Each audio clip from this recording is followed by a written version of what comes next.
thevoicebeforethevoid.net.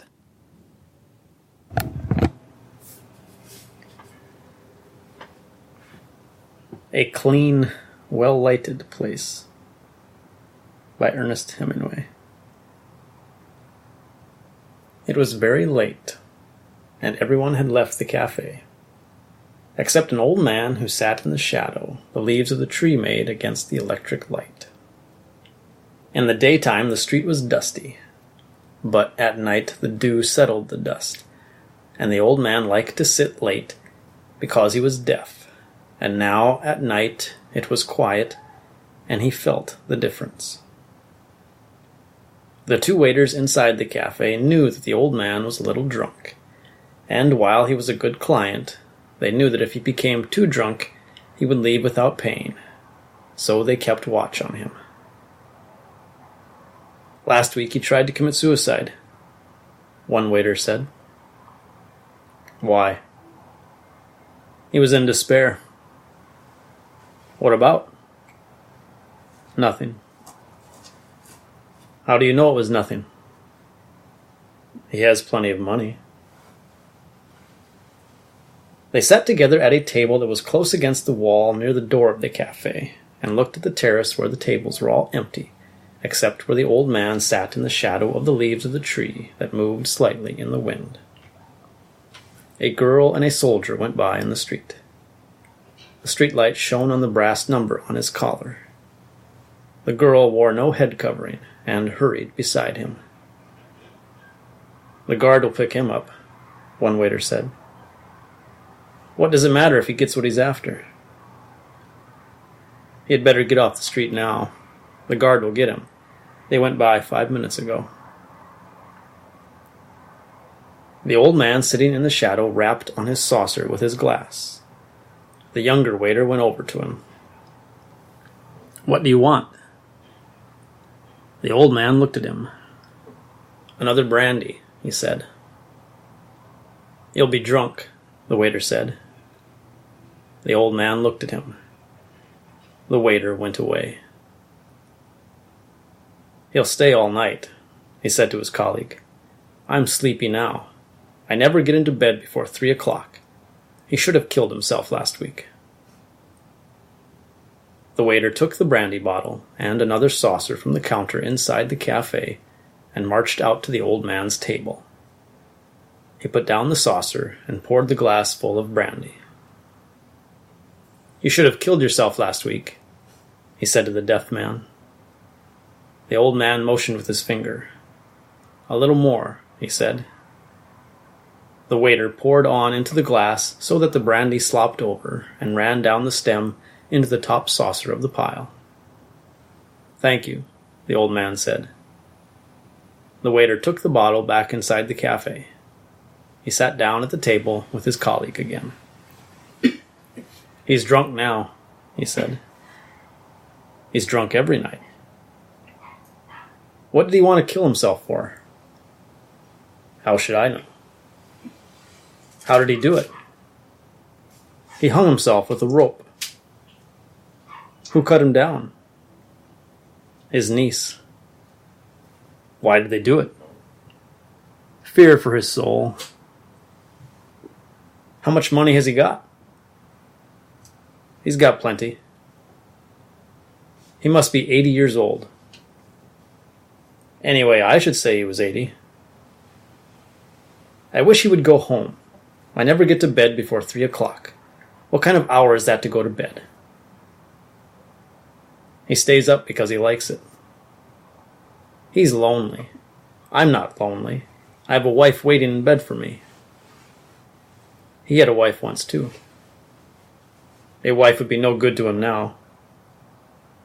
"You can't tell. He might be better with a wife." "His niece looks after him. You said she cut him down." "I know." "I wouldn't want to be that old. An old man is a nasty thing." "Not always. This old man is clean. He drinks without spilling. Even now, drunk. Look at him." "I don't want to look at him. I wish he would go home. He has no regard for those who must work." The old man looked from his glass across the square, then over at the waiters. "Another brandy," he said, pointing to his glass. The waiter, who was in a hurry, came over. "Finished," he said, speaking with that omission of syntax stupid people employ when talking to drunken people or foreigners. "No more tonight. Close now." "Another," said the old man. "No. Finished." The waiter wiped the edge of the table with a towel and shook his head. The old man stood up, slowly counted the saucers, took a leather coin purse from his pocket, and paid for the drinks, leaving half a peseta tip. The waiter watched him go down the street, a very old man walking unsteadily but with dignity. "Why didn't you let him stay and drink?" the unhurried waiter asked. They were putting up the shutters. "It is not 2:30. I want to go home to bed." "What is an hour?" "More to me than to him." "An hour is the same." "You talk like an old man yourself. He can buy a bottle and drink it home." "It's not the same." "No, it is not," agreed the waiter with a wife. He did not wish to be unjust. He was only in a hurry. "And you? You have no fear of going home before your usual hour?" "Are you trying to insult me?" "No, hombre, only to make a joke." "No," the waiter who was in a hurry said, rising from pulling down the metal shutters. "I have confidence. I am all confidence." "You have youth, confidence, and a job," the older waiter said. "You have everything." "And what do you lack?" "Everything but work." "You have everything I have." "No, I have never had confidence, and I am not young." "Come on, stop talking nonsense and lock up." "I am of those who like to stay late at the cafe," the older waiter said. "With all those who do not want to go to bed, with all those who need a light for the night." "I want to go home and into bed." "We are of two different kinds," the older waiter said. He was now dressed to go home. "It is not only a question of youth and confidence, although those things are very beautiful. Each night I am reluctant to close up because there may be someone who needs the cafe." "Hombre, there are bodegas open all night long." "You do not understand. This is a clean and pleasant cafe. It is well lighted. The light is very good, and also, now, there are shadows of the leaves." "Good night," said the younger waiter. "Good night," the other said. Turning off the electric light, he continued the conversation with himself. It was the light, of course, but it is necessary that the place be clean and pleasant. You do not want music. Certainly you do not want music. Nor can you stand before a bar with dignity, although that is all that is provided for these hours. What did he fear? It was not a fear or dread.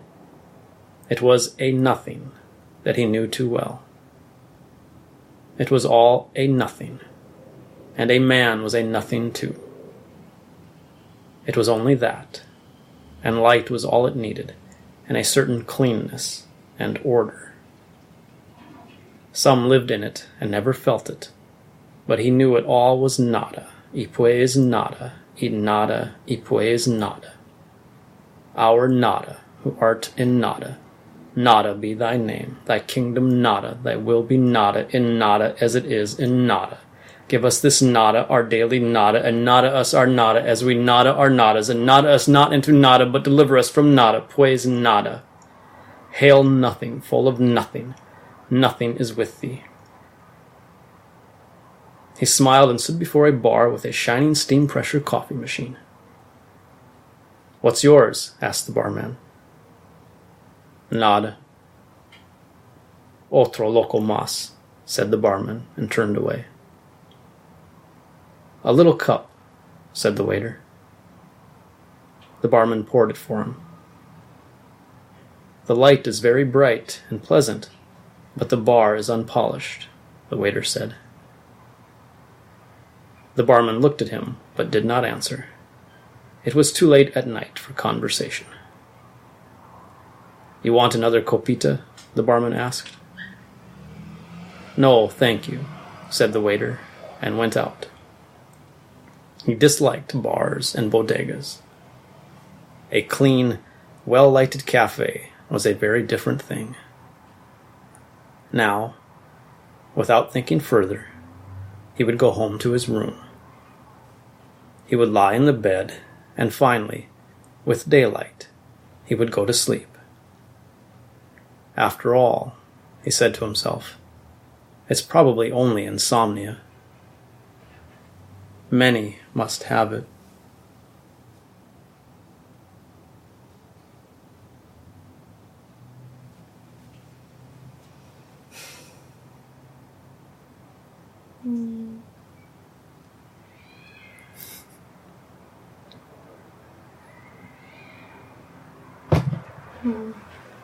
It's only a few hundred words. Is there anything quite like it?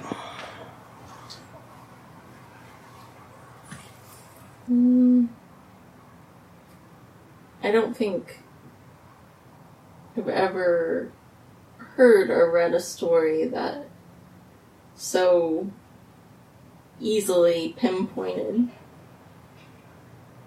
that feeling, so well described. Yeah. It's... You can see why that's a famous story. Mm-hmm. Like, that just... It's so resonant. Like... Right. Nothing. Yeah, there's a reason Hemingway is read.